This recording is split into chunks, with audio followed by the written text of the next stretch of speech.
Well, one of my stories is about a package drop I made in Ecuador. And our mission center was in the eastern jungles of Ecuador at a place called Limoncocha, and it's out there in the pure jungle. And one day a runner burst out of the rainforest and ran towards our clinic, our mission clinic, and went up to the nurses, and he was excited and trying to speak Spanish to them. He was Siona, from the tribe of the Siona Indians, and his name was Helio.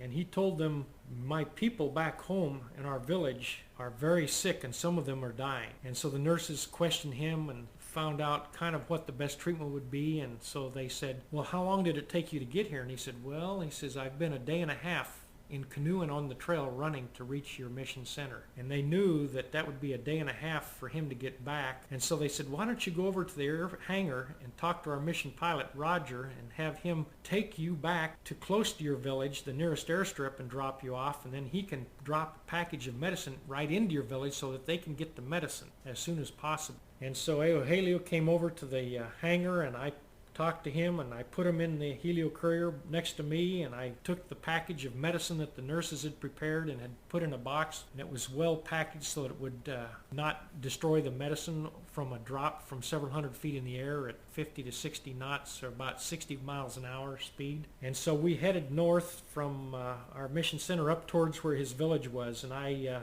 landed at a village near him where there was an airstrip near his own village, and then he would have to hike through the jungle for another hour and a half or so to reach the village where I was going to drop the package, so that he would get there after I'd dropped the package, but soon enough to help the people, since he'd been trained by our missionary nurses in how to do medical things, and so he would help them with the medicine. So I dropped Helio off at this airstrip, and then he began running through the jungle as I took back off and headed out to his village, which was called Puerto Bolivar, in the northern jungles of Ecuador. And when I arrived over his village, it's right on the river, and in front of the huts there's kind of an open area where the kids play soccer, and then it drops over the edge of the bank there by their huts down to the river. And the river was low at this time of year. It was the less rainy season. There's no such thing as dry season. It's just rainy season or less rainy season. In Ecuador you have 400 inches of rain a year. That's a lot of rain. Everything molds over there.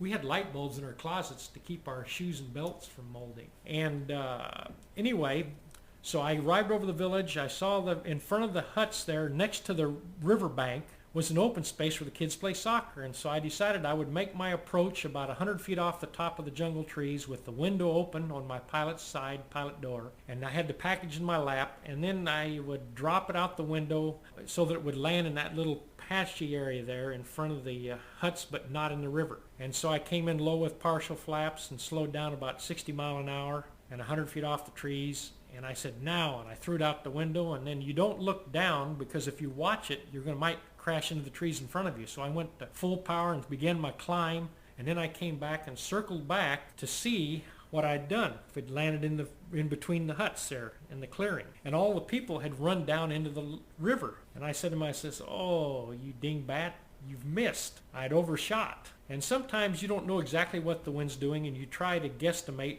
the best you can how the package will fly as it lands. And so I circled a few times, and finally the people waved at me, and they were holding the package. And so I knew they'd gotten it. So I flew back to the mission center. Several weeks later, Helio came running out of the jungle again to our mission center, to the clinic. And he told the nurses, thank you, it worked. No more of our people died. The medicine did its thing.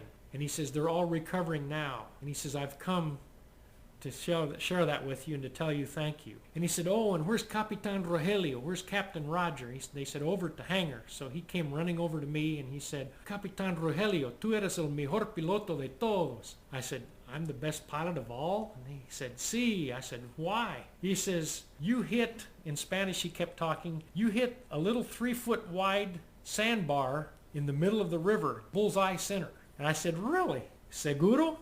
Sí, seguro. Are you sure? Yes, I'm sure, he said. I said, wow. He says, yeah. He says, that was perfect. He says, it didn't even get wet. Right in the middle of the river, that little 3-foot diameter sandbar that you hit. And the people were excited.